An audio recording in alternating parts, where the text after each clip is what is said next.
Bismillahirrahmanirrahim. Assalamualaikum warahmatullahi wabarakatuh. Waalaikumsalam warahmatullahi wabarakatuh. Alhamdulillah wassalatu wassalamu ala rasulillah Nabiyina Muhammadin wa ala alihi wa sahbihi wa mawala ma'ba'd.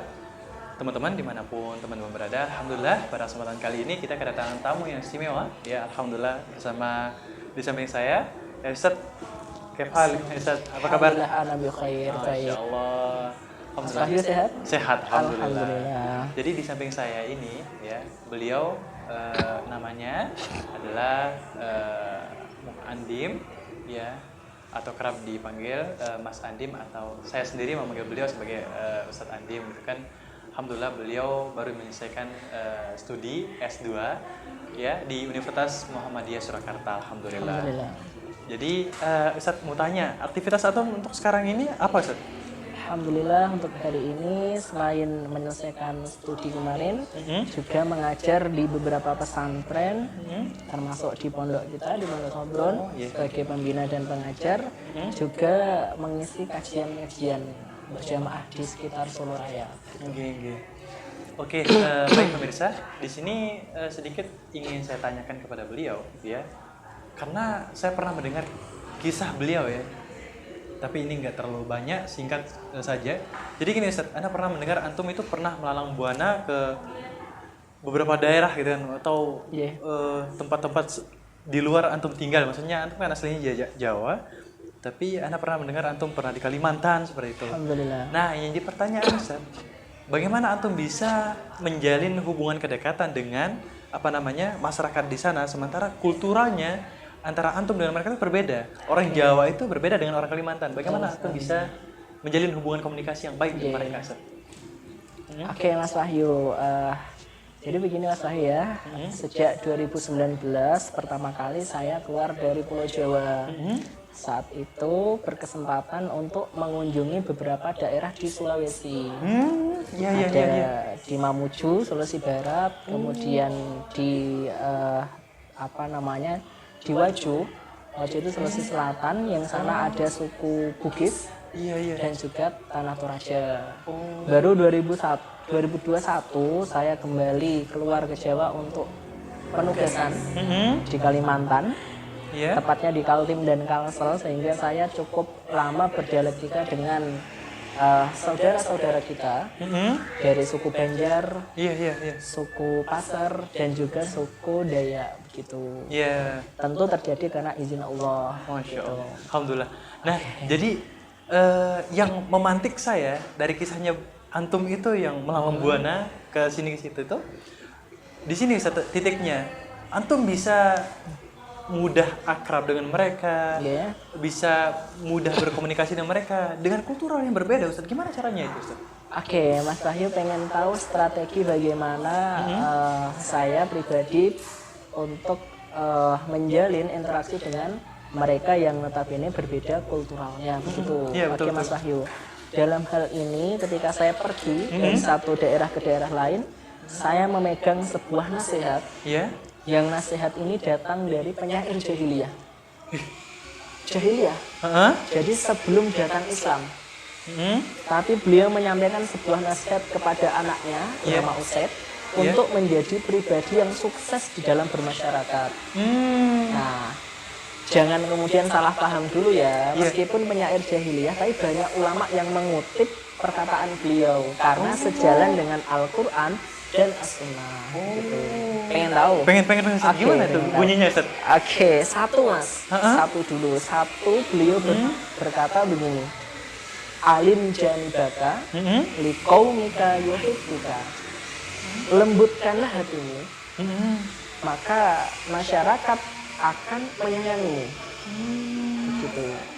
Jadi pernah nggak Mas Wahyu dengar sesuatu yang datang dari hati akan sampai ke hati? Pernah. Betul ya? Iya, betul. Betul sekali, dan itu sangat sejalan dengan Islam. Maka kalau pengen disukai oleh masyarakat, pertama harus kita lembutkan hati kita. Jangan keras kepala. Betul. Karena di mana lah bumi dipijak, di situ langit dijunjung. Betul. Nah, itu yang pertama. Yang kedua, apa itu? Juga? Apa itu? Kayak menarik gitu loh, teman-teman. Yang kedua beliau mewasiatkan buat tawadhu lahum yarfa'uka. Apa itu? Ustaz? Rendahkanlah hatimu, maka masyarakat akan mengangkat derajatmu. Jadi kita sebagai orang jangan arogan, jangan menyombongkan diri, jangan besar kepala, jangan merasa kita ini lebih baik dari orang lain, jangan. Tapi rendahkan hati, maka orang-orang akan mengangkat derajat kita. Dan ini yang dicontohkan oleh Rasulullah SAW. Beliau seorang nabi, seorang penguasa, tapi tidak pernah menyombongkan diri. Begitu. Itu yang kedua. Satu lagi mungkin. Iya. Oke. Biar lengkap begitu ya. Pas banget. Iya. Yang ketiga begini Mas Wahyu. Beliau mengatakan wabsut lahum wajhaka yuti'uka. Artinya begini, panjangkanlah wajahmu.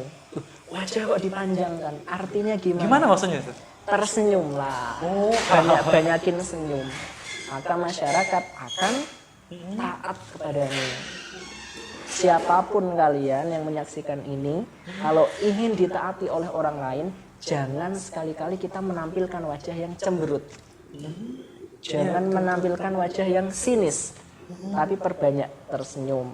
Selain kita mendapatkan pahala sedekah, kita mendapatkan pahala ittiba Rasul karena mengikuti Nabi Muhammad, kita juga akan mendapatkan ketaatan dari masyarakat kita. Begitu Mas Wahyu. Masya Allah. Tertarik ya?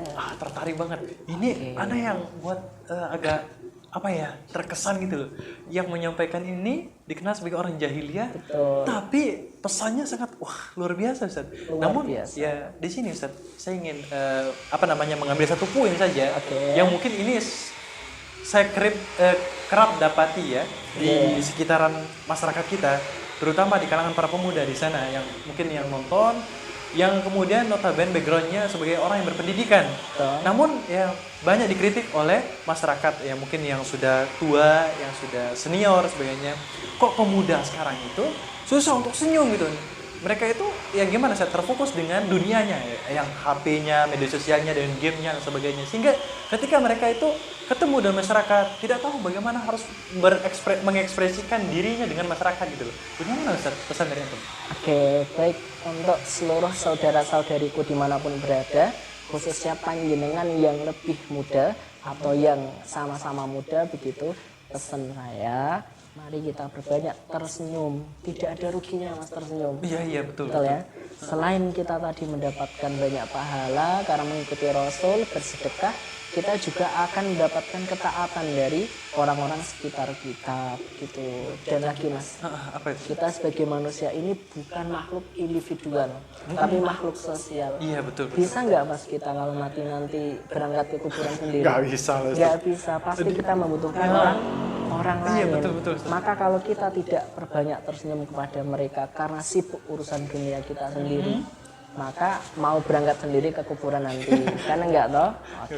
Maka Mas sekarang perbanyak tersenyum, tapi juga harus diingat, tersenyumnya harus memperhatikan situasi dan kondisi. Jangan tebar senyum kepada sembarang orang. Contoh, ada istri orang kita senyumin, ada lawan jenis kita tersenyum, seperti ya sesuatu yang berlebihan tidak baik juga gitu. Saya kira seperti itu Sahyu. Alhamdulillah sudah terjawabkan ya. Semoga PR ini ya yang sudah dijawab sama beliau ya dapat memantik kita, apalagi terlebih sebagai seorang pemuda yang di sana menonton video ini ya, agar kemudian bisa diimplementasikan ya di lingkungannya. Jangan sampai kemudian menjadi pemuda yang sibuk dengan dunia ini. Sisihkanlah ketika berada di masyarakat ya, di sosial saja seperti itu. Ya, semoga ilmunya bermanfaat Ustaz, dan semoga bisa menjadi pegangan bagi kami sebagai para pemuda yang dianggap sebagai orang berpendidikan dan bisa diimplementasikan seperti itu. Ya, oke Ustaz, jazakallah khair ya Ustaz. Insyaallah sukses selalu Mas Wahyu. Amin insyaallah. Oke, pemirsa yang menonton, barakallahu fikum. Ya, saya akhiri videonya. Assalamualaikum warahmatullahi wabarakatuh. Waalaikumsalam warahmatullahi wabarakatuh.